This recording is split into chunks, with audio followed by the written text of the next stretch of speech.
Turkish, on a normal night, winning a Champions League game 1-0, scoring a goal, not conceding, people go away happy. But I suspect that tonight that might not be the case. What do you think?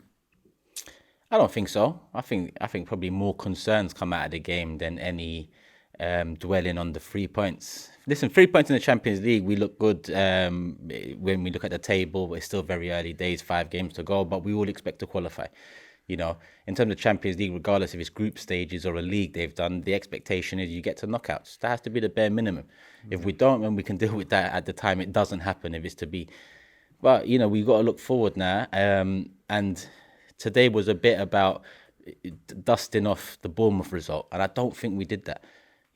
Changes were made. I think he did pick the strongest unit he could probably pick in terms of experience, time at Arsenal, safety, and it just didn't really change much in terms of chance creation. I mean, in that first 20 minutes or so, probably 15 to be honest, we won the ball back in the final third 3-4 times. 3-4 times. None of them resulted in a goal, a shot on target. Forget a goal. None of them went and resulted in a shot on target. How? We're so good at winning the ball back and we're so good at pressing, but the lack of clinicalness up front is going to cost us this season. And to be honest, it has cost us already. Listen, we won this one, but I think, like I said, the overarching feeling for me is concerns moving forward. Do you think that the lack of cutting edge can be put down to, in a fairly major way, to the continued absence of Martin Odegaard? Because I was talking to one or two people off camera, and they were saying that it's now starting to look like we are really missing him. How much of it do you think is down to that, or do you just think we're not clicking in general?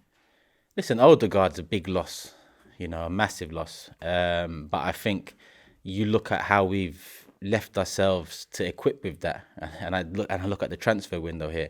We didn't leave ourselves in a good position.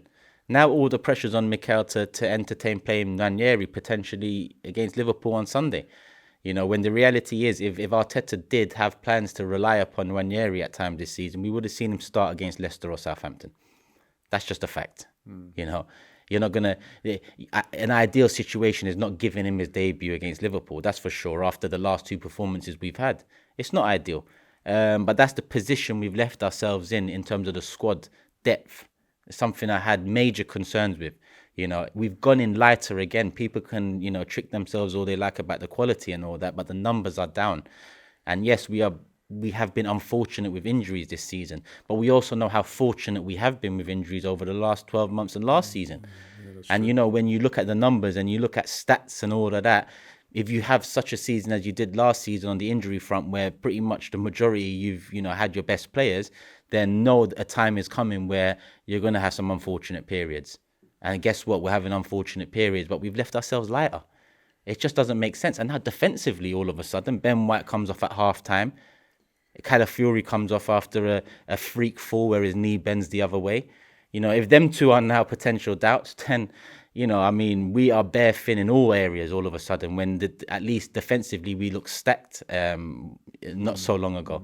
So I think, listen, last season, Mikel Arteta, forget the Dubai break, because people like to say we're going to Dubai, fuck Dubai, Last season, Mikel Arteta... You don't mean that literally, by the way. Yeah, fuck the break, whatever. Last season, during that time, Mikel changed something up. Havertz was brought in as a midfielder. Again, people can lie all they want. Arteta said it wasn't working. There was problems with our fluidity and transition. He looked out of place in midfield. During the Dubai break or whatever, over that time, Arteta's gone on to change Havertz's position. And guess what? We've improved. We're scoring goals. We're more fluid in the transition. We're a better team. And we go on a nice run, a very good run, and we fall just short.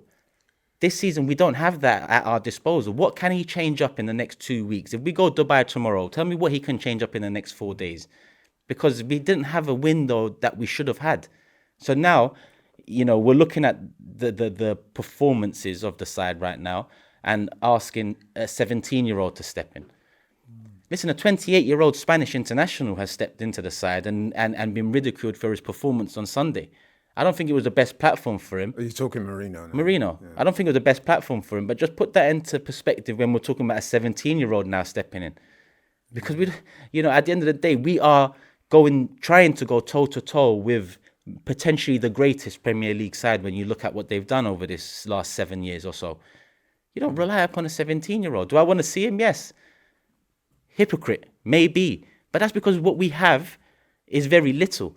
So the only other option we have to change it up in midfield without Odegaard is Nwaneri. Because Trossard, good, not good enough. Much better 12th man. Much better 12th man. Talking of Trossard, the penalty, what did you make of that? Some people have said he went down the middle, slightly unfortunate. Some people have said it was a poor penalty. What do you think? Dead. Poor penalty. 100% a poor I must admit, that's what I thought too, actually. Yeah, like down the middle. I mean, you're meant to be our most technically gifted attacker. I'd agree with that. You're meant to be the one that if there's a ball coming in, and it needs to be struck left or right foot, we'd pick you more often than not. Here's a penalty. You've gone and taken that, by the way, because I don't think you're the designated penalty taker. I think you've just taken it, experience, confidence. Well, Saka wasn't on the pitch today, so he would normally be. Havertz was on the pitch. I've seen him take penalties. Yeah. But listen, Trossard's taking it cool. I don't mind a bit of confidence. Sometimes you got to do that if you're not getting the respect. Yeah, you score a goal, you stand up to the camera. Remember that? He fluffed his lines in the paint. It didn't cost us. But you know what? There was one player, before we sign off, there was one player that did want to talk to you about today. Gabriel Jesus. Started the game. A lot of people were surprised by that, but I see where the manager's going with that. He made him captain. He's not scored since January. I think it's something like 20-odd games now, 22 games without a goal. What do you think of Gabriel Jesus at the moment? What can you think of him? I mean, I think today he probably had the best moments in terms of on the ball of any of our attack. But at the end of the day, not good enough. You see the chance he had essentially in the 6-yard box. You've got to bury that. You've got to bury that. Why is he captain? I think that's a poor decision as well, because you make him captain. He doesn't deserve to be. He's not captain material, and then you're taking him off anyway. So for me, all these things. I think the manager's trying to give him some confidence, but it's just not working out. That confidence word comes up an awful lot, and it is what it is, man. Like, the amount of people that need this confidence or that confidence. Just do your job. You're being paid 6 figures a week. There's 6 figures a week. Be happy. Be confident. What the hell? You came here and took the number 9. But like I said today, was probably Jesus' best performance of the season. Not saying much because he's been poor. Yeah. But overall, there's a bigger problem than just individuals right now. The individuals in terms of the depth, I don't think are good enough. And in my opinion, it will unfold. Maybe January we do something about it if we can stay in touching distance. But right, I just wanted to, we've got to wrap up soon, unfortunately. But I'm trying to be positive. Listen, it's match day 3 of the Champions League. We won 1-0. Okay, it was an own goal, but we got the goal, we won. Kept a clean sheet. Only lost a 1 game all season.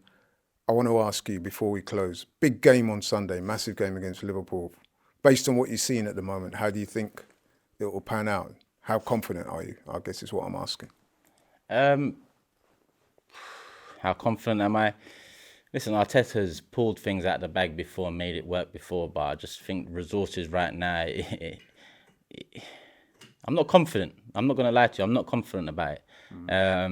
I think the way Liverpool play, listen, we've looked better against better teams this season because of our rigid style. But I think Liverpool this season have also been very different to Liverpool of the last however many years with Klopp. So I think it's destined for a draw, if I'm honest with you. And that wouldn't be good enough.